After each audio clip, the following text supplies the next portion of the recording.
కానీ ఒక రీసెంట్గా పెళ్ళి కాకముందు ఒక అతన్ని ప్రేమించాను అనమాట. ఆ అబ్బాయి నాకు మళ్ళీ కాల్ చేయడం స్టార్ట్ చేశాడు. అరే పెళ్లి మటుకు నేను రాలేదు. Okay okay. మీరు ఫర్దర్ వెళ్ళారంటే ఏమైనా ఫిజికల్ రిలేషన్షిప్ పెట్టుకున్నారా?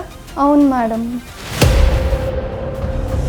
మొదటిసారి పెళ్లి కాకుండా ప్రేమించడం తప్పు కాదు, కానీ ఆ ప్రేమ లోతుకెళ్ళి శారీరక సంబంధం పెట్టుకోవడం అన్నది తప్పు. ఫస్ట్ థ్యాంక్ఫుల్గానే ఉన్నాడు మేడం, తర్వాత నార్మల్గానే మాట్లాడాడు. తర్వాత మళ్ళీ డబ్బులు కావాలంటే నా దగ్గర లేవు, ఉన్నది ఇచ్చాను కానీ ఇంకా హెల్ప్ చేయలేను, నాకు కూడా ఖర్చులు ఉన్నాయని చెప్పాను. కానీ అప్పటి నుంచి అతను బ్లాక్మెయిల్ స్టార్ట్ చేశాడు మేడం. ఏమనేవాడు? ఎలా బెదిరించేవాడు? నా ఫోటోలు మా హస్బెండ్కి పంపుతానని, నార్మల్గా బయట కలిసి తిరిగినప్పుడు ఫొటోస్ ఇద్దరు కలిసి మీరు అనుకోవడం అంత మటుకు, కానీ అంతకంటే మించి కూడా ఏమన్నా ఫొటోస్ ఆయన దగ్గర వీడియోస్ ఉండి ఉండొచ్చు కదా? ఉండొచ్చు మేడం. మనం ఇలా మాట్లాడడం కరెక్ట్ కాదు. నీకు కావాల్సిన డబ్బులు నేను ఆల్రెడీ ఇచ్చేసాను కదా, నువ్వు ఫ్రెండ్ మళ్ళీ మళ్ళీ ఎందుకు కాల్ చేస్తున్నావు కిరణ్? నాకు ఇప్పుడు పాప ఉంది, మా హస్బెండ్ ఉన్నాడు, నాది వేరే లైఫ్ ఇప్పుడు. అది కాదు సంధ్య, ఇంతకు ముందు ఉన్నావు కదా, ఇప్పుడు ఉండడానికి ఏం ప్రాబ్లం అయింది నీకు? అప్పుడు నాకు పెళ్లి కాలేదు కిరణ్. పెళ్లి అయితే పెళ్లి కాకపోతే అప్పుడు ఉన్నావు కదా, పెళ్లి అయితే వదిలేసి పాపను వదిలేసేసి రా. ఎందుకు కిరణ్ ఇలా చేస్తున్నావు? ఇదంతా తప్పు కదా. తప్పు ఎందుకు అవుతుంది? లవ్ చేసుకున్నాం కదా. అదే అప్పుడు ఎట్లా అనుకుంటావు? నువ్వు లవ్ చేసినావు కదా. లేదు కిరణ్, నేను నా హస్బెండ్ని లవ్ చేస్తున్నాను, ఇప్పుడు నిన్ను లవ్ చేయట్లేదు నేను. అట్లా ఎట్లా అంటావు? నువ్వు లవ్ చేసి కూడా చేయలేదని ఎట్లా అనుకుంటావు? లేదు కిరణ్, ఇప్పుడు అంతా వేరే, అప్పుడు వేరే. ప్లీజ్ నువ్వు కూడా ఎవరినైనా చూసుకొని పెళ్లి చేసుకో, నన్ను హింసించకేలా. లేదు సంధ్య, నాకు కావాలి, నా దగ్గర ప్రూఫ్లు కూడా ఉన్నాయి. ఇది కరెక్ట్ కాదు కిరణ్. ఇలా మీ హస్బెండ్ వదిలేస్తావు, మీ పాపను వదిలేస్తావు, మీ మమ్మీ డాడీని వదిలేసి వస్తావు, నాకు తెలియదు. నువ్వు కావాలి. నేను అలా చెయ్యలేను కిరణ్. నన్ను ఏమనుకుంటున్నావు అసలు? భర్తని పాపని వదిలి ఎక్కడికి రాను. ప్లీజ్ నన్ను టార్చర్ చేయడం ఆపే. నిన్ను అస్సలు వదులుకోలేను నేను. ఇప్పుడు నువ్వు ఒకవేళ రానంటే నా దగ్గర ఉన్న వీడియోలు, ఫోటోలు మీ ఆయనకు పంపిస్తాను.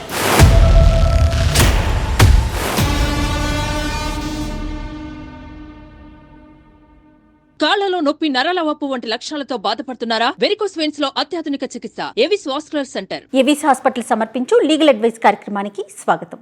నాతో పాటు లాయర్ వెంకటేశ్వరి గారు, అలానే ఫ్యామిలీ కౌన్సిలర్ కృష్ణకుమారి గారు ఉన్నారు. నమస్తే అమ్మా. నమస్తే అమ్మా. అమ్మ, పిల్లలు పెళ్లి కాకముందు అది కూడా తెలిసి తెలియక ఏయో చిన్న తప్పులు చేయటం, దాన్ని కప్పిపుచ్చుకోవటానికి, లేకపోతే జరిగింది తప్పు అని తెలుసుకొని అది బయట ప్రపంచానికి తెలియకుండా ఉండటం కోసం మరో తప్పు చేయటం, ఇలా ఒకదాని మీద ఒకటి చేసుకుంటూ వెళ్ళిపోయిన తర్వాత ఏం చెయ్యాలో తెలియక దిక్కుతోచని పరిస్థితుల్లో ఎటు వెళ్ళాలో అర్థం కాక చాలామంది ఆడపిల్లలమ్మ చాలా ఇబ్బందులు పడుతూ ఉన్నారు. అలాంటి ఒక అమ్మాయి, సంధ్య అనే అమ్మాయి, ఈరోజు మనతో పాటు స్టూడియోలో వచ్చి కూర్చుని ఉంది. ఇలాంటి ఇష్యూనే తన జీవితంలో కూడా జరిగింది. తనకి ఏం చేయాలో పాలుపోవడం లేదు, ముందుకు వెళ్ళాలా వెనక్కి రావాలా, ఏది చెప్పుకోలేని పరిస్థితి. సో మన అడ్వైస్ కావాలి, మీ ఇద్దరు అడ్వైస్ కావాలని చెప్పేసి స్టూడియోకి వచ్చిందమ్మా. ఒకసారి అమ్మాయితో మాట్లాడి మీరు ఎంతవరకు అంటే సలహా కానీ సూచన కానీ మీ వైపు నుంచి ఇచ్చే ప్రయత్నం చేద్దాం. తప్పకుండా, ఎందుకంటే తప్పుని రియలైజ్ అయ్యి మా జీవితాన్ని సెట్ చేయండి అనేటటువంటి వారికి తప్పకుండా మనం వీఆర్ ఆల్వేస్ దేర్. అటువంటి వాళ్ళని ప్రొటెక్ట్ చేస్తాము, వాళ్ళ ఫ్యూచర్ని కూడా ప్రొటెక్ట్ చేస్తాం. సంధ్య, చెప్పమ్మా మీ సమస్య ఏంటో చెప్తే మేడం వాళ్ళతో క్లియర్గా ఉన్నది ఉన్నట్టు చెప్పండి. సంధ్య. నమస్తే మేడం. నమస్తే మేడం. నమస్తే అమ్మా. మేడం, నా పేరు సంధ్య, మాది నిజామాబాద్ ప్రాపర్ మేడం. మా అమ్మ నాన్న వ్యవసాయం చేసుకుంటూ ఉంటారు. పెళ్ళై 1.5 year అయింది మేడం. పాప కూడా ఉంది. నేను సాఫ్ట్వేర్ ఇంజనీర్గా పనిచేసేదాన్ని ముందు, ఇప్పుడు ఏం పని చేయట్లేదు మేడం. Okay okay. మా ఆయన కూడా సాఫ్ట్వేర్ ఇంజనీర్. ఎందుకు మీ ఆయన మానేయమన్నాడా ఏంటి? పాప డెలివరీ టైంలో నేను లీవ్ తీసుకున్నాను. తర్వాత కొన్ని ఇయర్స్ ఇంట్లోనే ఉండు, పర్లేదు అని చెప్పాడు మా ఆయన. సో చాలా బాగా చూసుకుంటాడు, చాలా రెస్పెక్ట్ఫుల్గా ఉంటాడు. అరే ఎంత బాగుంది లైఫ్. ఏంటి సమస్య ఏంటమ్మా మరి?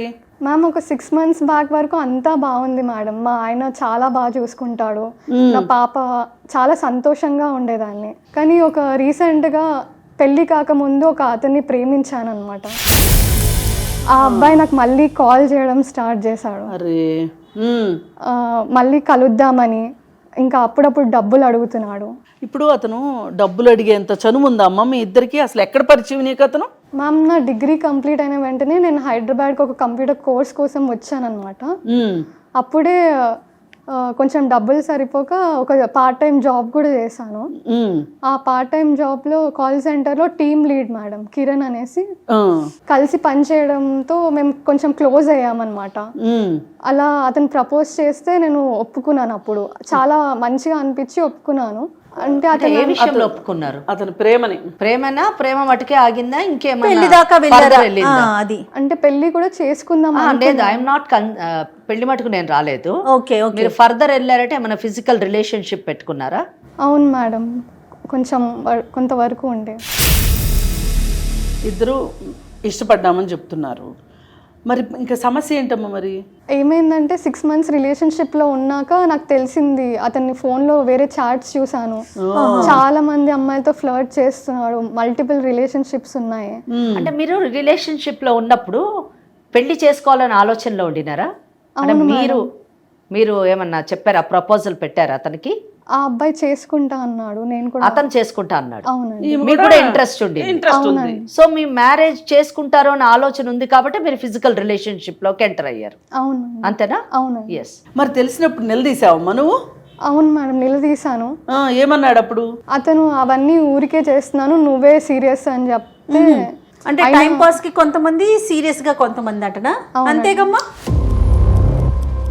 అదే మరి ఇది కరెక్ట్ కాదని అనలేదా మీరు? అన్నాను మేడం, కరెక్ట్ కాదు, ఇంకా నేను ఈ రిలేషన్షిప్లో ఉండలేను అని చెప్పేసి కొంచెం దూరం అయిపోయాను. ఏదైనా నువ్వు గాయపడ్డావు, నేను ఇంత నమ్మాను కదా ఇతన్ని, ఇతను ఇలా చేశాడు, రేపైనా చేయడని నమ్మకం ఏంటి అనే ఒక భయంతో ఉన్నావు నువ్వు. అవును. మరి ఈ మాట చెప్పావా? నువ్వు మారుతావని నాకేంటి గ్యారంటీ, నేను అందుకే నాకు నమ్మకం లేదు, వదిలేస్తున్నాను, అసలు ఇంక నీకు నాకు సెట్ కాదు అనేమన్నా మాట్లాడారా మీరు? అంటే చెప్పాను మేడం, ఇంకా నేను నా వల్ల కాదు ఇంకా ఉండడం, ఎందుకంటే ఒక్కసారి చేస్తే మళ్ళీ అవ్వదు అని గ్యారంటీ ఏంటి అని చెప్పేసి నేను జాబ్ కూడా మానేసి నా ఊరికి వెళ్ళిపోయాను. అప్పుడు తర్వాత వేరే జాబ్ లో జాయిన్ అయ్యాను. నువ్వంటే నీ ఇష్టం నాకు, నేను ఇంకా ఇట్లా చేయను అన్నప్పుడు మరి నువ్వేం ఆలోచించావు? అలా చేయను అది ఇది అని బతిమలాడాడు మ్యామ్. అయితే సరే, ఒక బెనిఫిట్ ఆఫ్ డౌట్ లాగా నేను కూడా సరే చూద్దాం, మారాడేమో, నాతోనే ఉంటాడేమో అని ఒకసారి ఛాన్స్ ఇచ్చాను మేడం. కొన్ని రోజులు ఉన్నాను. అది తప్పు కదమ్మా. Second time, first time you have been deceived కదా? అవును. అసలు నిజం చెప్పాలంటే ఒకసారి రెండోసారి అన్నది ఉండదు. నువ్వు చేసిన పనికి అసలు మొదటిసారే తప్పు, నేరం. నిజం చెప్పాలంటే మొదటిసారి పెళ్లి కాకుండా ప్రేమించడం తప్పు కాదు, కానీ ఆ ప్రేమ లోతుకెళ్ళి శారీరక సంబంధం పెట్టుకోవడం అన్నది తప్పు. అతను తప్పుడు వాడు, తప్పుడు మనిషి అని తెలిసిన తర్వాత వదిలేయాలనుకున్నావు చూడు, అది కరెక్ట్, దాన్ని రెక్టిఫికేషన్ అంటారు. కానీ మళ్ళీ రెండోసారి మళ్ళీ అదే తప్పుని రిపీట్ చేసేటటువంటి అవకాశం ఇవ్వడం, అతనికి అవకాశం ఇచ్చావు, నువ్వు కూడా ఆ తప్పుని చేసావు. అట్లా కాదు మేడం, ఎవరికైనా ఒక రెండో అవకాశం ఉండాలి.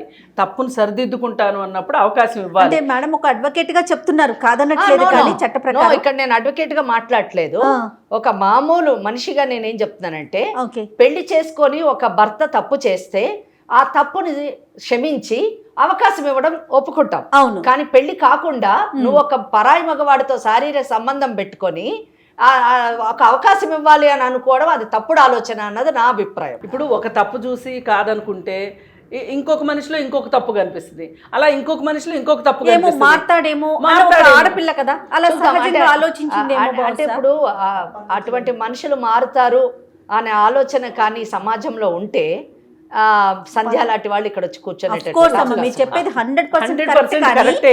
కానీ నేను కూడా కృష్ణకుమారి గారితో ఈ విషయాన్ని కొంచెం ఏకీభవిస్తాను. ఎందుకంటే ఒక అవకాశం ఇవ్వాలి, ఇద్దాము అని తను అనుకుంది.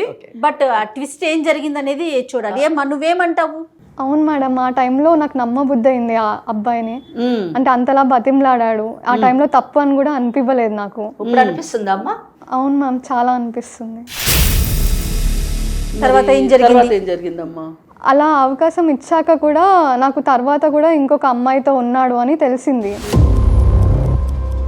అందుకని ఇంకా నేను దూరం అయిపోయాను, ఆ జాబ్ కూడా మానేసి మా ఊరికి వచ్చేసాను. ఇంటికి వెళ్ళిన తర్వాత ఏం చేశారమ్మా? ఇంటికి వెళ్ళాక కొన్ని రోజులు జాబ్కి ప్రిపేర్ అయ్యి ఇంకో జాబ్ చూసుకున్నాను మేడం, సాఫ్ట్వేర్ ఇంజనీర్. తర్వాత మా ఇంట్లో వాళ్ళు చూసిన సంబంధంని పెళ్లి చేసుకున్నాను. మరి ఆ పెళ్లి చేసుకునే ముందు నీ పాస్ట్ అతనికి చెప్పాలి అని అనిపించలేదా? అంటే ఏమైనా కొంచెమన్నా నీ మనసులో అనిపించిందా, చెప్పాలా వద్దా, చెప్తే ఏమవుతుందో, చెప్పకపోతే ఏమవుతుందో, తర్వాత తెలిస్తే ఎలా, ఇట్లాంటి ఆలోచనలు ఏమైనా వచ్చాయా మీకు? ఆలోచనలు వచ్చాయి కానీ మాకు అంత అవకాశం రాలేదండి. అంటే అంత చెప్పే అవకాశం రాలా. ప్లస్ చెప్పినా కూడా ఏమనుకుంటారు, ఎలా ఎలా తీసుకుంటారో. ఓకే. తర్వాత ఏమైందమ్మా? తర్వాత ఒక 6 months బ్యాక్ నాకు మళ్ళీ కాల్ చేశాడు మేడం, ఆ కిరణ్ అనే కాల్ చేసేసి కలవాలి, మీ ఆయనకు నేను ఫోటోలు పంపిస్తాను కలవకపోతే, అప్పుడప్పుడు డబ్బులు అడగడం, ఇవన్నీ స్టార్ట్ చేశాడు మేడం. మరి అప్పుడు మీ రెస్పాన్స్ ఏంటి? ఏమన్నా అన్నారా అతన్ని? చెప్పాను మేడం, ఇప్పుడు నా లైఫ్ వేరే, నీ లైఫ్ వేరే, ఇది కరెక్ట్ కాదు అని చాలానే గట్టిగానే చెప్పారు. కాకపోతే మా ఆయనకు చెప్తాను, నా పాత ఫొటోస్ అవన్నీ పంపిస్తాను అని బెదిరిస్తున్నాడు. మా ఆయన నన్ను చాలా ప్రేమిస్తున్నాడు, ఇవన్నీ తెలిస్తే ఎలా తీసుకుంటారో తెలీదు. మరి డబ్బులు అట్లా అడిగినప్పుడు ఏమన్నా పంపించారా మీరు? అవును మ్యామ్, 2 సార్లు పంపించాను నేను డబ్బులు. ఏమో అతను ఫోన్ చేస్తున్నాడు అంటున్నావు కదా, ఎలా మాట్లాడుతూ ఉన్నాడు అతను ఫోన్ చేసినప్పుడు? మ్యామ్ నార్మల్గానే మాట్లాడేవాడు స్టార్టింగ్లో, ఎలా ఉన్నావు, ఏం నడుస్తుంది అవన్నీ. కాకపోతే మెల్లిమెల్లిగా నేను తప్పు చేశానని చెప్పాడు. ఒకరోజు సారీ చెప్పాడు. సంధ్య, కిరణ్ యొక్క పర్సనాలిటీ, ఆయన మెంటాలిటీ మీకు తెలుసు, ఆయన ఉమనైజర్ అని తెలిసి కూడా ఆయన ఫోన్ని, అంటే మీ ఫ్యామిలీ లైఫ్ చక్కగా సాగుతున్న టైంలో మళ్ళీ ఆయన ఫోన్ని ఎంటర్టైన్ చేయడం మీరు మళ్ళీ ఇంకొక తప్పిదం చేశారేమో అని నేను అనుకుంటున్నాను. అవును మేడం, నేను చేసిన తప్పే, కానీ ఆయన నార్మల్ ఫ్రెండ్ లాగా మాట్లాడాడు. నార్మల్ క్యాజువల్ కాన్వర్జేషన్ ఉందనేసి నేను సర్లే అని ఉన్నాను. తర్వాత మళ్ళీ కూడా నమ్మిందమ్మా తను. ఉట్టి ఫ్రెండ్గా ఉందామంటేనే నేను సరే అని నార్మల్గా మాట్లాడాను మేడం. అంటే ఆయన కూడా నార్మల్గానే మాట్లాడా? Starting problem. What is the problem then? ఆయన నార్మల్గా ఫ్రెండ్లీగా మీతో మాట్లాడితే ఇక ప్రాబ్లం ఏం లేదు కదా. అయితే ఎవరు హాస్పిటల్లో ఉన్నారు, ప్లీజ్ నాకు డబ్బు కావాలి, ఫ్రెండ్గా అడిగితే నేను ఇచ్చాను మేడం. ఎలా ఇచ్చారు? మా ఫ్రెండ్తో ట్రాన్స్ఫర్ చేయించాను మేడం. ఎంత అమౌంట్ ఇచ్చారండి సంజ? ఒక 20,000 ఇచ్చాను. 20,000 వేశారు. 20,000తో ఆగిందా లేదా ఫర్దర్ అలా ఇచ్చుకుంటూనే వెళ్ళారా? ఫస్ట్ థ్యాంక్ఫుల్గానే ఉన్నాడు మేడం, తర్వాత నార్మల్గానే మాట్లాడాడు. తర్వాత మళ్ళీ డబ్బులు కావాలంటే నా దగ్గర లేవు, ఉన్నది ఇచ్చాను, కానీ ఇంకా హెల్ప్ చేయలేను, నాకు కూడా ఖర్చులు ఉన్నాయని చెప్పాను. కానీ అప్పటి నుంచి అతను బ్లాక్మెయిల్ స్టార్ట్ చేశాడు మేడం. వన్ మోర్ డౌట్, మీరు ఇదంతా కాన్వర్జేషన్ అంతా ఫోన్లోనైనా మళ్ళీ వ్యక్తిగతంగా కలవడము, కలిసి మాట్లాడడం అట్లా ఏమైనా జరిగిందా? లేదండి, లేదు, ఓన్లీ ఫోన్. గుడ్. ఏమనేవాడు, ఎలా బెదిరించేవాడు? నా ఫోటోలు మా హస్బెండ్ కి పంపుతానని. అంటే మీ ఇద్దరు కలిసి ఉన్న ఫోటోలా? అవును. అంటే మీరు తెలిసి తీసుకున్నారా, మీకు తెలియకుండా ఆయన ఏమైనా ఫోటోలు తీసాడా? నార్మల్ గా బయట కలిసి తిరిగినప్పుడు ఫోటోస్. ఇద్దరు కలిసి మీరు అనుకోవడం అంత మటుకు, కానీ అంతకంటే మించి కూడా ఏమైనా ఫోటోస్ ఆయన దగ్గర, వీడియోస్ ఉండి ఉండొచ్చు కదా? ఉండొచ్చు మేడం. నమ్ముతుంది. అదే అంటే ఇప్పుడు తన పరిస్థితి ఎలా అయిపోయిందంటే నమ్మడం కంటే గత్యంతరం లేని పరిస్థితి వచ్చింది. ఆ పాత రోజుల్లో నమ్మడం వేరు, ఇప్పుడు తన జీవితం భద్రమైన జీవితానికి ఏం జరుగుతుందో అనే ఒక భయంతో నమ్ముతుంది. ఇక 2 issues, అతను వదిలించుకోవాలి, ఇతను కాపాడుకోవాలి, అది ఈ కుటుంబాన్ని కాపాడుకోవాలి. ఈ పాప ఉంది, ఇతనికి తెలిస్తే నువ్వు ముందెందుకు చెప్పలేదు అంటాడో. అసలు ఏం జరుగుతుందో. ఇప్పుడు ఆమె మనసు ఎట్లయిపోయిందంటే సుడిగొండలా అయిపోయింది. మరి ఏం చేసామ్మా అప్పుడు? మరి ఇలానే ఆపేసానంటేనే నేను ఇచ్చాను మేడం డబ్బులు, ఎందుకంటే మళ్ళీ నాకు ప్రాబ్లమ్స్ వస్తాయి అందుకని ఇచ్చాను. ఇలా బ్లాక్మెయిల్ చేశాడు, మీ హస్బెండ్కి ఫొటోస్ పంపిస్తాను, వీడియోస్ పంపిస్తాను మనం కలిసి ఉన్నవనేసి. నేను చెప్పాను, నాకు జాబ్ లేదు ఇప్పుడు, నా దగ్గర డబ్బులు లేవు, నేను ఇవ్వలేను అని కూడా చెప్పాను. అయినా వినలేదు, బ్లాక్మెయిల్ చేస్తూనే ఉన్నాడు. నా చైన్ అమ్మి మరి నేను అతనికి 50,000 ఇచ్చాను మేడం. సో 20 + 50 మేడం, 70,000 రూపీస్ ఇచ్చింది. ఆమెకు జాబ్ లేదు. ఏదైనా హస్బెండ్ అంటే ఆమె ఇంట్లో ఆమె దొంగలాగా మారిపోయింది పరిస్థితి.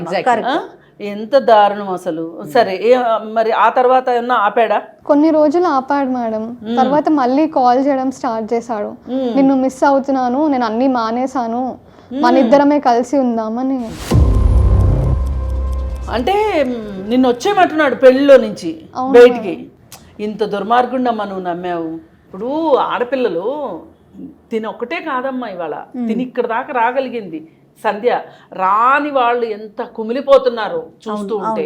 ఇప్పుడు వీళ్ళు ఇంట్లో వాళ్ళేమో వీళ్ళని చదివిస్తున్నారు, అంటే మేము చదువుకోలేదు కాబట్టి మా పిల్లలు చదువుకోవాలి, మాకులాగా కష్టాలు పడకూడదు అని వాళ్ళ శక్తికి మించి సిటీల్లో పెట్టి చదివిస్తుంటే వీళ్ళు ఇక్కడికి వచ్చి చదువు ద్వారా జీవితం సెటిల్ అవ్వాలని తల్లిదండ్రులు కోరుకుంటే వీళ్ళు ప్రేమ ద్వారా పెళ్లి ద్వారా సెటిల్ అవ్వాలని వీళ్ళు అనుకుంటున్నారు. అలా వేసి తప్పటడుగులు వేసి, నిజంగా ఇవి తప్పటడుగులే, ఇంకేం దీనికి రెండో మాటే లేదు. సరే అతన్ని ఇష్టపడింది, అతను ఎలాంటి వాడో తెలిసిన తర్వాత అతనికి ఇంకొక అవకాశం ఇచ్చింది. సరే మనం మనుషులు అన్న తర్వాత అవకాశాలు ఇవ్వాలి కాబట్టి ఇచ్చాము, కాదు అనుకుంది, వచ్చేసింది, పెళ్లి చేసుకుంది. పెళ్ళి అయిన తర్వాత కూడా ఇప్పుడు గతం ఇట్లా పాపంలాగా వెంటాడుతుందని పాపం అనుకుని ఉండదు. చాలా మందికి ఇదే జరుగుతుంది. అందుకే అసలు ఆడపిల్లలని చాలా మంది చదివించమని చెప్తున్నారు. త్వరగా పెళ్లిళ్ళు చేసి వీళ్ళని వదిలించేసుకోవాలనుకుంటున్నారు. ఇప్పుడు మీరు గమనించారో లేదో, ఆ అమ్మాయి కూర్చున్న విధానం చూడండి, ఆమె బాడీ లాంగ్వేజ్ బట్టి మనకు అర్థమవుతుంది ఆమె చాలా భయంలోనుంది, చాలా ఫియర్ లో ఉంది. ఇలా కూర్చొని ఉంది అంటే చాలా ఫియర్ లో ఉంది. ఎందుకు ఆ అమ్మాయి ఫియర్ లో ఉండాలి? ఆ అమ్మాయి చదువుకున్నటువంటి అమ్మాయి, ఆ అమ్మాయి ఆర్థికంగా నిలదొక్కునే పరిస్థితిలో ఉన్నటువంటి అమ్మాయి, మంచి భర్త ఉన్నారు, మంచి బిడ్డ ఉన్నది, మంచి కుటుంబం ఉన్నది. కానీ ముందు తాను చేసినటువంటిది ఒక చిన్న తప్పుడు నిర్ణయం వల్ల తొందరపాటు ఇక్కడ దాకా వచ్చావు. నువ్వేం కావాలనుకుంటున్నావు? మేడం ఆపేస్తా అంటేనే నేను డబ్బులు ఇచ్చాను, ఇంకా నాకు ఆ అబ్బాయి వద్దు. నేను చాలా సంతోషంగా ఉన్నాను మా హస్బెండ్తో. పాప నా హస్బెండ్ ఇవే నా లోకం. ఇప్పుడు నాకు ఇంకేవి వద్దు. అతనికి కూడా చెప్పడానికి ట్రై చేశాను, మనం ఇంకా మర్చిపోదాం, నన్ను కాంటాక్ట్ చేయొద్దు ప్లీజ్, నా లైఫ్ ఇప్పుడు వేరే, నేను ఉంటాను, నువ్వు నన్ను మర్చిపోయి నీ లైఫ్ నువ్వు చూసుకో అని చెప్పాను. అయినా కూడా మళ్ళీ కాల్ చేసి నేను మిస్ అవుతున్నాను, కలవాలి ఒకసారి మనం ఇద్దరం, అది ఇది అని మాట్లాడుతున్నాను. నాకు నీ ఫ్రెండ్షిప్ వద్దు, ఏమొద్దు అని చెప్పినా కూడా పదే మెసేజ్లు, కాల్స్. మా ఆయన కూడా ఎవరు కాల్ అని ఒకసారి అడిగాడు. ఏం చెప్పాలో అర్థం కాక నాకు టెన్షన్ అవుతుంది. తను ఎగ్జాక్ట్లీ మిమ్మల్ని ఏం కోరుకుంటున్నాడు అంటే, మొదట మీరు డబ్బు అని చెప్పారు, తర్వాత వచ్చేయమని చెప్పేసి అన్నారు. నాకేం అర్థం కావట్లే మేడం, ఏం చేయాలో. నేను నంబర్స్ బ్లాక్ చేసినా కూడా అతని కొత్త నంబర్ కూడా ఎక్కడి నుంచో తీసుకొని కాల్ చేస్తున్నాడు. కాల్స్ చేసి ఏమంటున్నాడు? డబ్బులది అయిపోయింది, నెక్స్ట్ ఏమంటాడు? రమ్మని అన్నాడు. What is his exact expectation from you? ఇప్పుడు డబ్బులు లేవు అంటే నేను మిస్ అవుతున్నాను, నువ్వు నా దగ్గరకు రావాలి, అది ఇది అంటే, నేను నా పాప ఉంది, నాకు పెళ్ళయింది అని నేను ఎన్నిసార్లు చెప్పినా కూడా ఏం పర్వాలేదు, నాతో కూడా టైం స్పెండ్ చేయాలి. ఇంత దాకా వచ్చాక మీరు మీకేం అర్థమైందో అది చెప్పండి. అతని ఇంటెన్షన్ ఏంటో తెలిస్తే మేము అతనితోటి ఎట్లా డీల్ చేయాలో మేము ఆలోచిస్తాం. అతన్నైతే వదిలే ప్రసక్తి లేదు. మీరు ఇక్కడ దాకా వచ్చి మీరు ఇంత బాధ చెప్పుకున్నాక మేము మాట్లాడతాము, అతనికి ఏం చేయాలో మేము అది చేస్తాము. భయపడొద్దాం. అసలు తెలియదు మ్యామ్, అతను మా ఇంట్లోకి రావాలి, నాతో కూడా టైం స్పెండ్ చేయి, పాపను వదిలేసిరా, అలా కాల్స్ చేసి పాపను వదిలేసి రమ్మంటున్నాడు. అవును. మరి అప్పుడు అనలేదమ్మా ఇంత దుర్మార్గుడువా నువ్వు అని? నేను తిట్టాను, బతిమలాడాను, అన్నీ చేశాను మ్యామ్. అయినా కూడా మళ్ళీ పదే కాల్ చేస్తున్నాడు. మా హస్బెండ్కి తెలిస్తే బాగుండదు, ఆయన ఎలా తీసుకుంటాడో తెలియదు, తట్టుకోలేడు, ఆయననే చనిపోతాడు, నన్నైనా చంపేస్తాడు అని చెప్పినా కూడా వినట్లేదు. మళ్ళీ నాకు కాల్ చేసి ఇలా, నాకు అంత అయోమయంగా ఉంది మ్యామ్, నాకు చాలా మెంటల్ టార్చర్. మాట్లాడాలనుకుంటున్నాడా స్పెండ్ చేయడం అంటే, లేదా అగైన్ మళ్ళీ ముందులాగా ఫిజికల్ రిలేషన్షిప్ ఎక్స్పెక్ట్ చేస్తా తను అంటే ఓపెన్ గా చెప్పలేకపోతుందేమో. కాదమ్మా, నువ్వు ఓపెన్ గా చెప్తే దాన్ని బట్టి లీగల్ గా ఎలాంటి పాయింట్స్ ఉంటాయి అనేది చెప్పాలి. నువ్వు భయపడద్దు, నీకు కంప్లీట్ ప్రొటెక్షన్ లభిస్తుంది, మేము అతను ఏం చెయ్యాలో అది చేస్తాము. కనుక నువ్వు చెప్పదలుచుకున్నది నిర్భయంగా చెప్పు. ఈ విషయం ఎవరికి, మీ భర్తకు కూడా తెలిసేటటువంటి అవకాశం లేదు, మా మధ్యనే ఉంటుంది. మీరు అసలు ఏం జరిగిందో, అతను ఏం ఎక్స్పెక్ట్ చేస్తున్నాడో మేడం అన్నట్టు అతని ఇంటెన్షన్ ఏంటో చెప్పండి. అవును మేడం, అతను నన్ను ఫిజికల్గానే బెనిఫిట్స్ కావాలి అది ఇది అని మెసేజ్లో ఫోన్లో చేస్తున్నాడు. అసలు నాకు ఎలా రియాక్ట్ అవ్వాలో కూడా అర్థం కావట్లేదు. ఎన్నిసార్లు చెప్పా కూడా పదే పదే విసిగిస్తున్నాడు. మా హస్బెండ్కి తెలిస్తే ఎలా అని స్ట్రెస్, మళ్ళీ పాపని చూసుకోవడం, ఇవన్నిట్లో నాకు అసలు చాలా మెంటల్ టార్చర్ మేడం. అసలు నేను భరించలేకపోతున్నా, చనిపోవాలన్న సూసైడల్ థాట్స్ కూడా. అవుతుంది. అట్లా మాట్లాడుకో. చావు మట్టుకు పరిష్కారం కాదు. మనం బతికుండి సాధించాలి ఏదైనా. నిన్ను ఇంత వేధిస్తున్నాడు కదా, నిమ్మాయి జీవితంతో ఆడుకుంటున్నాడండి. అప్పుడు ఒక రకంగాను ఇప్పుడు ఒక రకంగా. అతని నుంచి మట్టుకు ఈ అమ్మాయినే కాదు, ఇది చూస్తున్న వాళ్ళకి ఎవరికైనా సరే ఇలా చేయకూడదు అనేటట్లుగా మనం గుణపాఠం నేర్పాలి. తప్పకుండా. మరి ఏం చేద్దామంటారు? మాట్లాడదాం, అతనితో ఫోన్ లో మాట్లాడదాం. అసలు అతని మనస్తత్వం ఏంటి అనేది తెలుస్తుంది. ఆమెను ఫోన్ చేయమని చెప్దాము. ఫోన్ చేస్తే అతని లైన్ లోకి రాగానే అతని మనస్తత్వం ఏంటో మీకు అర్థమవుతుంది. మాట్లాడతాం. మీరు మాట్లాడిన తర్వాత లీగల్ గా ఎలాంటి పాయింట్స్ ఉంటాయో మీరు కూడా చెప్తారు. కానీ ఒకసారి కాల్ చేయండి.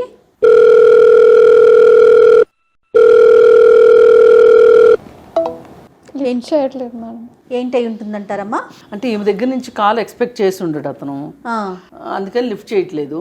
కానీ ఇలాంటి వాళ్ళు ఏం చేస్తారంటే కొంచెం ఆలోచించుకుని వాళ్ళే చేస్తారు. చూడండి, ఫోన్ కాస్త ఆలోచించుకుంటాడు ఏం మాట్లాడాలని ప్రిపేర్ అయ్యి. ఎందుకంటే ఈ అమ్మాయిని ఎట్లయినా దారికి తెచ్చుకోవాలనే ఉద్దేశంలో ఉన్నాడు అతను. ఈ అమ్మాయి కాపురం పోయిద్ది, ఈ అమ్మాయి ఏమవుతుందో, మధ్యలో నలిగిపోతుంది, ఇట్లాంటి ఉద్దేశాలు ఏమి ఉండవండి ఇలాంటి వాళ్ళకి. వాళ్ళకి కావాల్సింది ఏంటి? ఆ అమ్మాయిని సాధించాలి అంతే. ఇదొక సాడిస్టిక్ ప్లెజర్ అంతే. కాదమ్మా, డబ్బులు ఇస్తా ఉందనుకోండి, అప్పుడు తన దాకా రాడంటారా? అలా ఉంటుందా మనస్తత్వం? డబ్బులు అన్నది ఆయన ఇంటెన్షన్ అయితే, లేదు అనగానే వెంటనే నువ్వు నాకు కావాలి అని ఎలాగంటాడు? డబ్బులు లేనిదే ఈమెను ఎలాగ మెయింటైన్ చేయగలుగుతాడు అతను? సో డబ్బుకి దీనికి ఏం సంబంధం లేదు. అది ఒక వంక. ఆ అమ్మాయి అంటే డబ్బులు ఇస్తుంది అంటే భయపడో ఇష్టపడో ఇస్తుంది అనేది ఒక లెక్క. ఇస్తుంది, అతనికి పని గడుస్తుంది. కానీ ఆ అమ్మాయిని తన అధీనంలోకి తెచ్చుకోవాలని ప్రయత్నం చేస్తున్నాడు. ఇది ఒక అమ్మాయిని లొంగ తీసుకోవడానికి చేసేటటువంటి ప్రయత్నంలో ఫస్ట్ స్టేజ్ తాను మారిపోయానని ఒప్పించడానికి ప్రయత్నించడము. సెకండ్ స్టేజ్లో తాను చాలా దయనీయమైన పరిస్థితులు, అంటే ఉమెన్ సింపతిని గెయిన్ చేయడానికి. తర్వాత థర్డ్, నాకు డబ్బులు కావాలని డబ్బులు తీసుకోవడము. డబ్బులు ఇవ్వలేని పరిస్థితి రాగానే తన రియల్ ఇంటెన్షన్ ని ఒరిజినాలిటీ ఇప్పుడు బయటకు వచ్చింది ఫైనల్ కి. కానీ పాపం ఎంత నలిగిపోతుంది అమ్మాయిని చూస్తుంటే. మానసిక ఆందోళనకు లోనయ్యి ఆఖరికి అమ్మాయి తనే చేస్తున్నాడా? కృష్ణకుమారి గారు కరెక్ట్ చెప్పారండి. మీరు మాట్లాడమ్మా. హలో, బై మిస్టేక్ కాల్ చేశాను. ఎందుకు కిరణ్ ఇవన్నీ కరెక్ట్ కాదు అని చెప్పాను కదా. నాకు ఇప్పుడు హస్బెండ్ ఉన్నారు, పాప ఉంది, మనం ఇలా మాట్లాడడం కరెక్ట్ కాదు. నీకు కావాల్సిన డబ్బులు నేను ఆల్రెడీ ఇచ్చేసాను కదా. నువ్వు ఫ్రెండ్గా ఉందామంటేనే నేను మాట్లాడడం స్టార్ట్ చేశాను, లేకపోతే నేను అసలు నీతో మాట్లాడేదాన్ని కూడా కాదు. మళ్ళీ మళ్ళీ ఎందుకు కాల్ చేస్తున్నావు కిరణ్? నేను చెప్పాను కదా ఇది కరెక్ట్ కాదు. నాకు ఇప్పుడు పాప ఉంది, మా హస్బెండ్ ఉన్నాడు, నాది వేరే లైఫ్ ఇప్పుడు. అది కాదు సంధ్య, ఇంతకు ముందు ఉన్నావు కదా, ఇప్పుడు ఉండడానికి ఏం ప్రాబ్లం అయింది నీకు? అప్పుడు నాకు పెళ్లి కాలేదు కిరణ్. పెళ్లి అయితే పెళ్లి కాకపోతే అప్పుడు ఉన్నావు కదా. అవును, కానీ మనం రిలేషన్షిప్ అయిపోయి చాలా ఇయర్స్ అయింది. నేను మూవ్ ఆన్ అయ్యి నేను పెళ్లి కూడా చేసుకున్నాను. అనుకుంటావు మూవ్ ఆన్ అయినావని? నువ్వు వేరే వాళ్ళతో ఉన్నావని నేను రిలేషన్షిప్ ఆపేశాను కదా. అవును, నువ్వు అలా చెప్పినందుకు అలా ఇట్లా వాళ్ళు అనుకుంటున్నావు అని చెప్పి నేను వాళ్ళ దగ్గర మాట్లాడడం లేదు, అసలు మాట్లాడడం కూడా ఆపేసిన. అవును, కానీ నాకు ఇప్పుడు పెళ్ళి అయింది. పెళ్ళి అయితే వదిలేసి పాపను వదిలేసేసి రా. ఎందుకు కిరణ్ ఇలా చేస్తున్నావు? ఇదంతా తప్పు కదా. తప్పు ఎందుకు అవుతుంది? లవ్ చేసుకున్నాం కదా. అదే అప్పుడు ఎట్లా అనుకుంటావు? నువ్వు లవ్ చేసినావు కదా, నువ్వు లవ్ చేసినందుకే వాళ్ళందరిని వదిలేసి నీ దగ్గర ఉన్నా కదా నేను.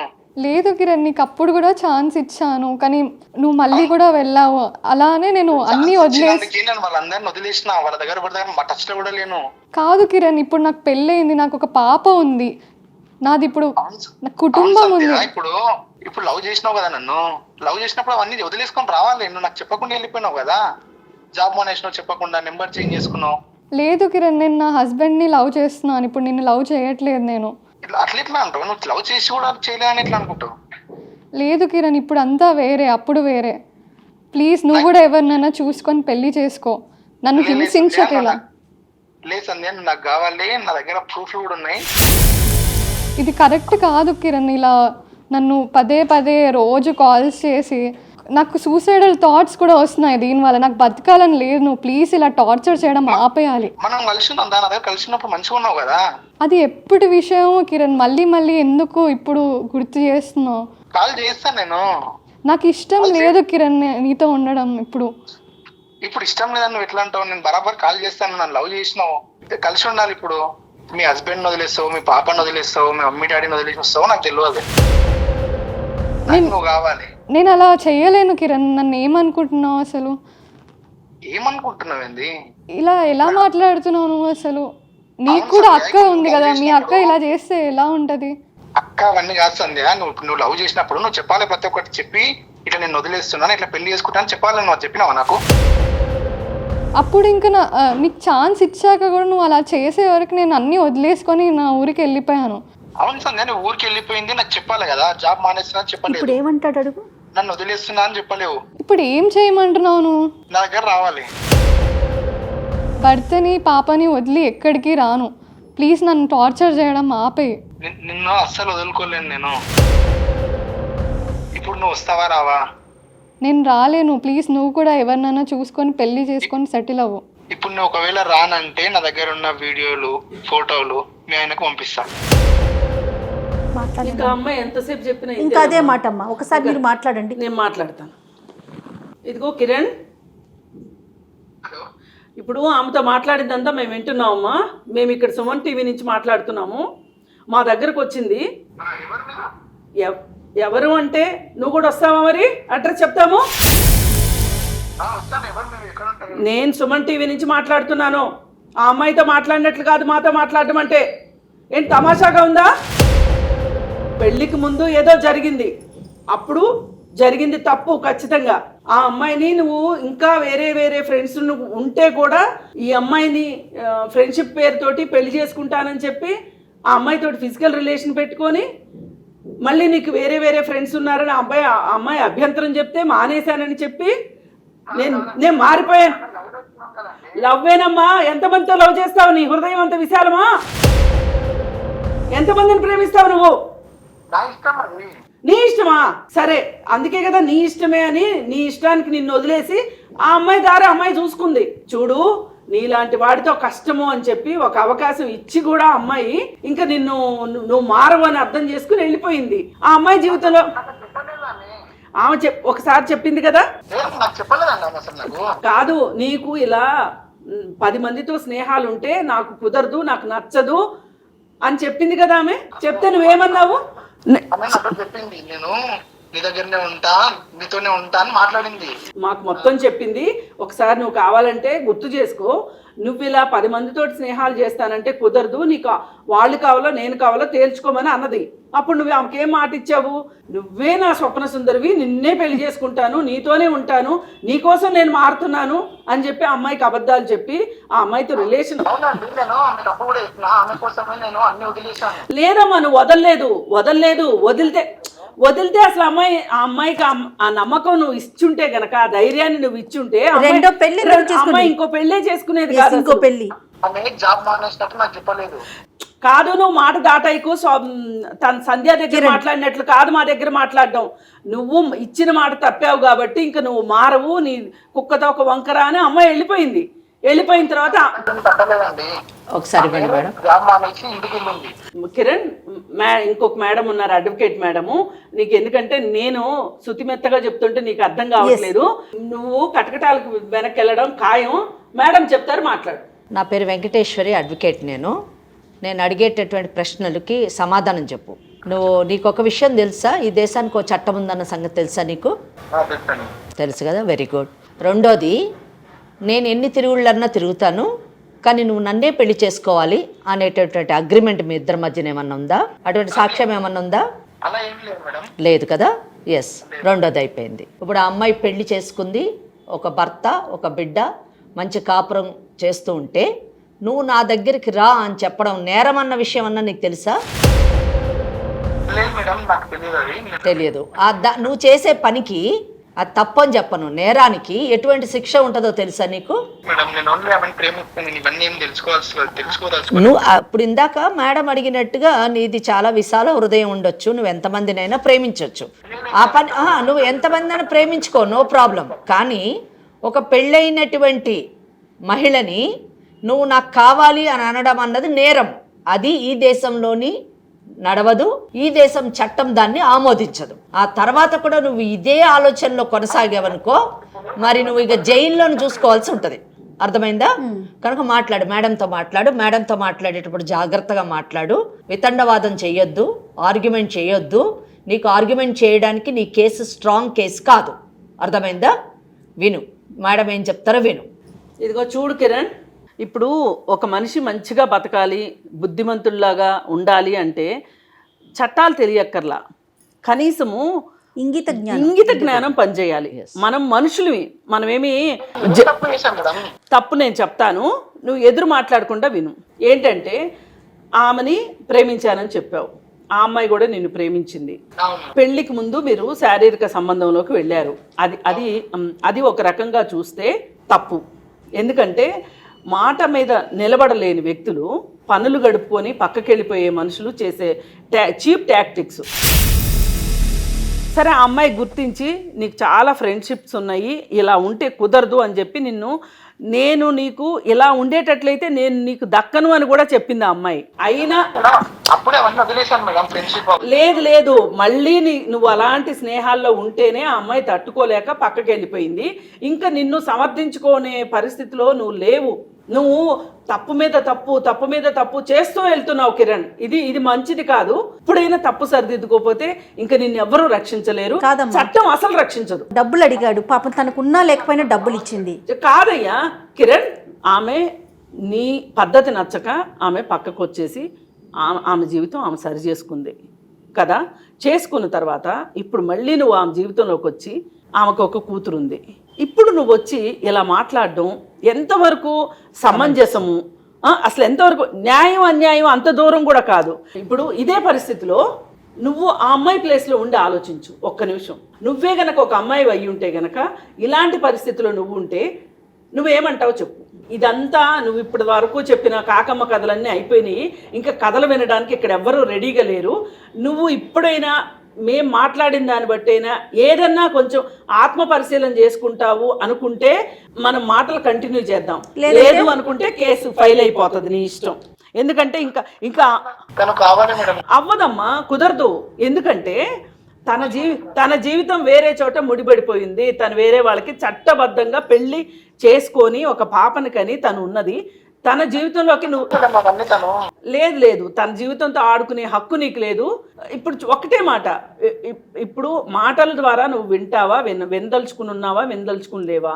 నువ్వు వితండవాదం చేస్తే నష్టపోయేది నువ్వే. ఎందుకంటే ఆ అమ్మాయికి ఏం నష్టం జరగదు, నీకే నష్టం జరుగుతుంది. ఎందుకంటే ఒకసారి కేసు అయ్యి జైలుకి వెళ్ళి వచ్చిన తర్వాత ఇంకా నువ్వు జీవితంలో స్థిరపడటం అనేది జరగదు. ఎస్ అమ్మ, అతని మాటలతో వినడు. చట్టపరంగా అసలు ఎలాంటి శిక్షలు ఉంటాయి, అసలు చట్టం ఏం చెప్తుందో ఒకసారి వెంకటేశ్వరి గారు మేడం చెప్తారు, అప్పుడైనా ఏమన్నా ఆలోచిస్తాడేమో చూద్దాం. మరి నాకైతే అట్లా అనిపిస్తోంది. నాకైతే మాట్లాడని నమ్మకం, నాకు కూడా అదే అనిపిస్తోంది. మాట్లాడండి మేడం, మీరు చెప్పండి, మీరు చెప్తేనే వినేలా ఉన్నాడు. కిరణ్, మీరు మారేనని చెప్తున్నారు కానీ నాకైతే మారినట్టు అనిపించట్లేదు. ఇప్పుడు కాదు, అప్పుడు సంగతి అతను మారారు. ఇప్పుడు కూడా అప్పుడు మారలేదు, ఇప్పుడు కూడా మీరు మారలేదు. ఎందుకంటే వినండి కిరణ్, పెళ్ళి అయినటువంటి అమ్మాయిని, ఒక బిడ్డ ఉన్నటువంటి అమ్మాయిని నువ్వు నాకు కావాలి అని అడుగుతున్నాడంటేనే అతలోని పశుత్వం ఇంకా నశించలేదు అని చెప్పడానికి ఇది మెయిన్ ఇష్యూ. సో ఇటువంటి వాళ్ళలోని మార్పు తీసుకురావాలంటే ఇక్కడ 2 ఇష్యూస్ జయ గారు. ఒకటి ఏంటంటే రియలైజేషన్ అన్నది ప్రధాన అంశం. పెళ్లి కాకముందు శారీరక సంబంధం పెట్టుకొని పెళ్ళి అయిన తర్వాత ఒక మంచి కుటుంబాన్ని ఏర్పరచుకొని నేను చేసినటువంటిది తప్పు, నేను బాగుండాలి అని ఒక రియలైజేషన్ అయినటువంటి పర్సన్ మన ముందు ఉండడం. అవును సంధ్య, ఫస్ట్ ఇష్యూ. సెకండ్ ఇష్యూ, పెళ్ళైనటువంటి అమ్మాయిని, అంటే పెళ్లి కాకముందు ప్రేమించినటువంటి అమ్మాయిని కాపాడుకోవడానికి తన యొక్క అలవాట్లను మార్చుకోలేనటువంటి కిరణ్, పెళ్ళి అయిన తర్వాత కూడా ఆమె కావాలి అని కోరుకుంటున్నటువంటి కిరణ్లోని రియలైజేషన్ తీసుకురావడం రెండవ అంశం. ఇక్కడ 2 విషయాలు. ఈ రెండో అంశం, మొదటిది అయితే క్లియర్ అయిపోయింది, రెండో అంశం మీద ఆధారపడి ఉంది మొదటి ఆమె జీవితం, అంటే సంజయ్ యొక్క కుటుంబము, ఆమె భవిష్యత్తు. మరి మార్పు రావాలంటే రెండే ఇష్యూస్, ఒకటి కౌన్సిలింగ్ ద్వారా రావాలి, లేదా చట్టపరమైనటువంటి సొల్యూషన్ ద్వారాన రావాలి. ఇక్కడ కౌన్సిలింగ్ మనం ఇప్పుడు ఈ 2 నిమిషాల్లో చేసినంత మాత్రాన వాళ్ళు మారిపోతారు అనడము కష్టం. రాబో కాలంలోని కౌన్సిలింగ్ వలన అయ్యేటటువంటి అవకాశాలు ఉండొచ్చు. చట్టపరంగా తీసుకుంటే ఇక్కడ ఇది నిజం చెప్పాలంటే 100% ఒక క్రిమినల్ కేసు అని చెప్పచ్చు. కిరణ్ వింటున్నారు కదా మీరు?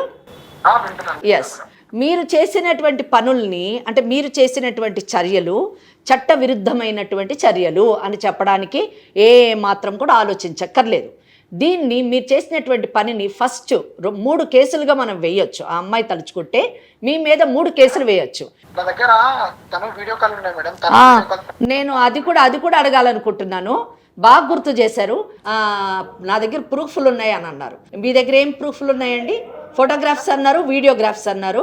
ఏ టైప్ ఆఫ్ ఫోటోగ్రాఫ్స్ ఉన్నాయి, ఏ టైప్ ఆఫ్ వీడియోగ్రాఫ్స్ ఉన్నాయండి మీ దగ్గర? వెరీ గుడ్ అండి, వెరీ గుడ్. మీరు చెప్పారు కదా వీడియోస్ ఉన్నాయి, ఫోటోగ్రాఫ్స్ ఉన్నాయి కదా, ఈ 2 తీసి మీరు పెట్టుకొని బెదిరిస్తున్నారు కాబట్టి మీరు ఇంకా నేరం, చాలా కఠినమైనటువంటి నేరంలోకి వెళ్ళి మీ శిక్ష యొక్క ఇది కూడా పెరుగుతుందండి. ఈ evidence, yes, this evidence is sufficient for us to go for a criminal case against you, Mr. Kiran. ఇది ఫస్ట్ థింగ్. ఎస్, చెప్పండి, ఇంకా చెప్పండి ప్లీజ్. తనని వీడియో కాల్ చేసి పంపండి, తను మీ ఫోటోలు పంపండి తనని అడగలేదు. మీరు తీయడం తప్పు. లాయర్తో మాట్లాడేటప్పుడు చాలా జాగ్రత్తగా మాట్లాడాలి. మీరు మాట్లాడే ప్రతి అక్షరము, ప్రతి పదము, ప్రతి వాక్యము మా మైండ్లో సేవ్ అవుతుంది. మేము లీగల్ యాంగిల్లో మాత్రమే చూస్తాము. వీఆర్ నాట్ లే పర్సన్స్, వీఆర్ లా పర్సన్స్. లా పర్సన్స్తో చాలా జాగ్రత్తగా మాట్లాడాలి. మీరు మాట్లాడిన ఒక్క మాటతోనే నాకు ఫస్ట్ కేసు డిసైడ్ అయిపోయింది. ఇంకా రెండో కేసు ఎక్స్టార్షన్ అంటారు. ఎక్స్టార్షన్ అంటే ఏ వ్యక్తి నుంచి అయినా కానీ ఏదైనా కోరుకోవడము, ఫోర్స్ ద్వారా కానివ్వండి, బ్లాక్మెయిల్ ద్వారా కానివ్వండి, బెదిరించి కానివ్వండి, లేదా బలవంతంగా కానివ్వండి, ఒక వ్యక్తి నుంచి ఏమైనా కోరుకుంటే దాన్ని ఎక్స్టార్షన్ అంటారు. ఇండియన్ పీనల్ కోడ్ అంటే ఇప్పుడు మారింది, న్యాయ సంహిత ప్రకారము మీరు ఎక్స్టార్షన్ అంటారు. దాని ప్రకారం 3 సంవత్సరాలు శిక్షకు లోనవుతారు. మూడో కేసు క్రిమినల్ ఇంటిమిడేషన్. సంధ్య పెళ్ళయి తన భర్త తన బిడ్డతో నీ కాపురం చేస్తూ ఉండగా నువ్వు నాతో వచ్చి శారీరక సంబంధం పెట్టుకో అని చెప్పి భర్తకు అన్యాయం చేయమని చెప్పడము, ఆమె గౌరవానికి భంగం కలిగించేటట్టుగా మాట్లాడుతున్నటువంటి చేసేటటువంటి మీ చర్యలకి క్రిమినల్ ఇంటిమిడేషన్ కింద మీరు జైలు శిక్ష అనుభవించేటటువంటి అవకాశం ఉంది. అంతేకాకుండా మీరు 70,000 రూపాయలు ఆమె దగ్గర నుంచి వసూలు చేశారు. దానికి మా దగ్గర కూడా సాక్ష్యం ఉంది. ఎందుకంటే ఆన్లైన్ ట్రాన్స్ఫర్ జరిగింది కాబట్టి ఆ డబ్బుని వడ్డీతో సహా వసూలు చేసేటటువంటి రికవరీ సూట్ కూడా ఇస్తాము. అలాగే ఆమె యొక్క గౌరవానికి భంగం కలిగిస్తున్నారు కాబట్టి క్రిమినల్ డిఫమేషన్ కేసు కూడా, 5వ కేసు కూడా మీ మీద వేసేటటువంటి అవకాశం ఉంది. ఈ చట్టపరమైనటువంటి చర్యలు మీ మీద తీసుకునేటటువంటి అవకాశం చట్టం సంధ్యకి కలిగించింది అనేటటువంటి విషయం పైన అవగాహన మీకు కానీ వచ్చి మీరు వెనకంజి వేశారా మంచిది. లేని పక్షంలో సుమన్ ఛానల్ ఈ ప్రోగ్రాం ద్వారా మేము ఆమెకు సపోర్టివ్గా నిలబడి ఆమె తరఫున కేసులు వేసి మీకు ఏ విధంగా బుద్ధి చెప్పాలా బుద్ధి చెప్తాం. మీకు వ్యక్తిగతంగా బుద్ధి చెప్పాలి అన్నది మా ఉద్దేశం కాదు. సంధ్య లాంటి తప్పును తెలుసుకొని సక్రమమైన మార్గంలో నడుస్తున్నటువంటి వారిని రక్షించాలి అన్నది మా యొక్క ప్రధాన ఉద్దేశము. మీలాంటి వారి భవిష్యత్తు కాపాడాలి అన్నది రెండవ అంశం. అమ్మ, సుమారు ఎన్ని సంవత్సరాలు శిక్ష పడే అవకాశం ఉంది? 3 సంవత్సరాలండి. ఒక్క కేసుకే 3 సంవత్సరాలు పడేటటువంటి ఉంది. ప్రతి కూడా 5 కేసులు వేస్తే ఇంకా అతను జీవితం అంతా కోర్టులు, న్యాయస్థానాల చుట్టూ తిరుగుతూ ఆ తర్వాత మిగిలిన కాలం జైల్లోని చక్కగా ఉండేటటువంటి అవకాశం ఉంది. కనుక నాకు తెలిసి కిరణ్కి మంచి భవిష్యత్తు ఉంది. యంగ్ ఫెలో, తను ఇటువంటి పిచ్చి పిచ్చి వేషాలన్నీ మానేసి చక్కగా ఒక అమ్మాయిని చూసుకొని పెళ్లి చేసుకొని మీ జీవితాన్ని మీరు జీవిస్తూ ఇతరులను కూడా జీవించేట పరిస్థితులు కలిగించండి. లివ్ అండ్ లెట్ లివ్ పాలసీని పాటించండి. అది చాలా మంచిది. చదువుకున్న మీరు ఇలా చేయకూడదు కిరణ్. ఎవరో చదువుకోనటువంటి వాళ్ళు, మూర్ఖులు, పశువులు లాంటి వాళ్ళు చేశారంటే అర్థం ఉంది. కానీ చదువుకొని ఒక ఐటీ సెక్టర్లో పనిచేసినటువంటి మీరు ఇటువంటి పనులు చేయడం చాలా సర్ప్రైజింగ్ ఉంది. మీరు చదువుకున్నటువంటి టెక్నాలజీ అంతా కూడా మంచికి ఉపయోగపడాలి, కానీ ఇటువంటి ఫొటోస్ తీయడానికి ఉపయోగిస్తే ఏమనుకుంటున్నారు, చట్టాలు సైబర్ క్రైమ్స్ ఉన్నాయి, సైబర్ లాస్ ఉన్నాయి, ఇవన్నీ మేము వదిలిపెడతామని అనుకుంటే చాలా తప్పండి. ఇది మీరు అర్థం చేసుకొని సంధ్యాను వదిలేసి ఆమెని ప్రశాంతంగా బ్రతికేటటువంటి అవకాశం కలిగించండి. మీరు ప్రశాంతంగా బ్రతకండి. లేని పక్షంలో ఇప్పుడు విన్నటువంటి లా అంతా కూడా యాక్షన్లో చూపిస్తాను నేను. యాక్షన్లో వచ్చిందంటే దాని యొక్క పరిణామాలు చాలా భయానకంగా ఉంటాయి. అసలు తన ఒపీనియన్ ఏంటో అడగండి అమ్మా. ఇప్పుడు చట్టపరంగా ఎలాంటి శిక్షలు పడతాయో మేడం వెంకటేశ్వరి గారు బాగా క్లియర్గా చెప్పారు. ఏం ఆలోచిస్తున్నారు ఇప్పుడు మీరు? మేడం ఇప్పుడు మొత్తం అర్థమైంది మేడం. ఇప్పుడు దీంట్లో ఇరుక్కోవడం నాకు ఎందుకు, చేసిన తప్పని ఒప్పుకుంటున్నా. ఇక వాళ్ళ దగ్గర ఉన్న న్యూడ్ ఫొటోస్, వీడియోస్ అవన్నీ కూడా డిలీట్ చేస్తాం మేడం. Super super. సందేహం మళ్ళీ కాల్ చేయండి మేడం. అయితే నాదొక సందేహం కిరణ్, ఇప్పుడు కేసులు అవుతాయి కాబట్టి మారాలి అనుకుంటున్నావా? అవును అవును మేడం, నాది ఇప్పుడు ఫ్యూచర్ ఉంది మేడం, నాకు ఉంది కదా. అవును మేడం, మేడం కేసులు అవన్నీ ఎందుకు మేడం? మనము ఒకళ్ళ పైన ద్వేషం కానీ కోపం కానీ పెట్టుకుంటే వాళ్ళకి ఎంత నష్టం జరుగుతుందో మనకు కూడా అంతే నష్టం జరుగుతుంది. ఇది ఇది ఇది ప్రతి మనిషి అర్థం చేసుకోవాలి. అందుకోసం మీరు ఇక మీదట మటుకు ఇట్లాంటి కార్యకలాపాలు పక్కన పెట్టి ఎప్పుడైనా సరే మల్టిపుల్ రిలేషన్స్ మన జీవితానికి మంచిది కాదు, ఆరోగ్యకరం కాదు. ఈ అమ్మాయికి నువ్వేదో మారినట్టు మా దగ్గర నటించడం కాకుండా ఇంక ఏ అమ్మాయి జోలికి నువ్వు వెళ్ళొద్దు. ఇలాగే మా దగ్గరికి ఇంకొకసారి వచ్చారనుకో, ఇంక నీతో మాట్లాడుకోవటాలు ఏమి ఉండవు, డైరెక్ట్గా కేసే ఉంటుంది. నీ ఇష్టం అమ్మ. ఇంకా ఇంకొకసారి ఇలాంటి పొరపాటు జరగకుండా చూసుకోండి కిరణ్. కానివ్వండి మేడం, ఒకసారి మీరు సంధ్యకిస్తే సంధ్య దగ్గర మాట్లాడతాం మేడం. ఒక్క నిమిషం. సంధ్య. హలో. హలో చెప్పు కిరణ్. సంధ్య, సారీ సంధ్య, ఇన్ని రోజులు చేసిన ఫోన్ చేసినందుకు అవన్నీ. ఓకే కిరణ్, ప్లీజ్ ఇంకా మళ్ళీ కాల్ చేయొద్దు. ఇంకా ఎవరి లైఫ్ వాళ్ళు చూసుకుందాం. ఓకే సంధ్య, ఇక్కడ ఏంటది ఉన్న ఫొటోస్ వీడియోస్ కూడా అవన్నీ డిలీట్ చేస్తాను. ఓకే. ఇబ్బంది పెట్టడానికి ఇప్పటి నుంచి. ఓకే కిరణ్, నీ లైఫ్ నువ్వు బాగా చూసుకో. Okay okay. Let's not stay in touch. Okay okay Sandhya, definitely. అదమ్మా ఫైనల్గా. అంటే నాకేమనిపించిందంటే చట్టాల గురించి, శిక్షల గురించి తెలిసాక అతనిలో ఒకలాంటి భయం వచ్చింది కిరణ్లో. అమ్మో ఇన్ని చట్టాలు ఉన్నాయా, ఇన్ని శిక్షలు పడతాయా, నా జీవితం ఏంటనే క్వశ్చన్ మార్క్ అక్కడ వచ్చింది. ఈ అమ్మాయి ఫస్ట్ నుంచి భయపడేసరికి తను భయపెడుతూనే ఉన్నాడు కదమ్మా. అంతే. ఇప్పుడు అందుకే ఆడపిల్లలకి మగపిల్లలకి ఎవరికైనా సరే చిన్నప్పటి నుంచి చట్టాల్లో అవగాహన కల్పించాలి. మంచి చెడు తెలియచెప్పాలి. అసలు చట్టం ఏం చెప్తుంది, ఏది నేరం ఏది నేరం కాదు, ఏది మంచి ఏది చెడు, ఇది తెలిస్తే చిన్నప్పటి నుంచి వాళ్ళు ఎవరికి వాళ్ళు అసలు చెడు ఆలోచించకుండా ఉంటారు. మీరేం చెప్పారు మేడం అన్న దాంతో నేను ఏకీభవిస్తున్నాను. కానీ దీనికంటే ముందు నేనేమనుకుంటా అంటే prevention is better than cure. అంటే చట్టాలు అన్నది మనకి ఏదైనా ఒక నేరం జరిగిన తర్వాత చట్టాలు లైమ్ లైట్లోకి వస్తాయి. అసలు ఆ నేరం జరగకుండానే మనం ఒక నైతిక విలువలతో కూడినటువంటి జీవన విధానాన్ని పిల్లలకి మనము అలవరిస్తే ఇప్పుడు ఈ కేసు ఎగ్జాంపుల్ ఏంటంటే పెళ్లి కాకముందు, అదే సంధ్య, నువ్వు పెళ్లి కాకముందు చేసినటువంటి ఆ తప్పిదం వల్ల అది కంటిన్యూ అయ్యి నీ ఫ్యామిలీనే రియూన్ చేసేటటువంటి పరిస్థితికి దారితీసింది. నువ్వు మానసిక ఆందోళనకు గురయ్యావు, సూసైడ్ కూడా చేసుకోవాలనేటటువంటి స్థితికి వెళ్ళావు. ఏదో దేవుడి దయ వల్ల కొంచెం సెట్ అయింది, పర్వాలేదు. కానీ సెట్ కాకపోతే ఏంటి నీ పరిస్థితి? నువ్వు కూడా కోర్టుల చుట్టూ తిరగాల్సినటువంటి పరిస్థితి. కనుక ముందే మన మొదటి అడుగే సరైనటువంటి అడుగు వేస్తే తర్వాత అడుగు సక్రమంగా పడేటటువంటి అవకాశం ఉంది. నేను ఇది ఎందుకు చెప్తున్నానంటే, నీకు కూడా ఒక అమ్మాయి ఉందని చెప్పావు, ఒక పాప ఉంది. ఆ పాపని ఆ దిశలో పెంచు. నైతిక విలువలతో కూడిన జీవన విధానాన్ని నువ్వు వాళ్ళకి ప్రబోధిస్తే తప్పకుండా సమాజం బాగుంటుంది, మనము బాగుంటాము. ఇటువంటి చర్యల్లో పడేటటువంటి అవకాశం ఉండదు. అప్పటి చట్టాలతో నిజానికి అవసరమే ఉండదు. రైట్ అమ్మా, థ్యాంక్ యూ సో మచ్. సంధ్య. తప్పకుండా మేడం. రైట్, జాగ్రత్తగా ఉండమ్మా. ఇంకా అతను నాకు తెలిసి కాల్ చేయడు. ఒకవేళ నీకు అట్లా ఏదన్నా అనిపిస్తే మాత్రం ఇమీడియట్ గా మమ్మల్ని సంప్రదించు. తర్వాత స్టెప్ ఏం చేద్దాం అనేది ఆలోచిద్దాం. ఓకేనా? హ్యాపీగా ఉండు, ధైర్యంగా ఉండు. All the best. All the best మా. Thank you madam. రైట్ అమ్మా, నమస్తే. నమస్తే. కాళ్లలో నొప్పి, నరాల వాపు వంటి లక్షణాలతో బాధపడుతున్నారా? వెరికోస్ వెయిన్స్ లో అత్యాధునిక చికిత్స ఏవిస్ వాస్కులర్ సెంటర్.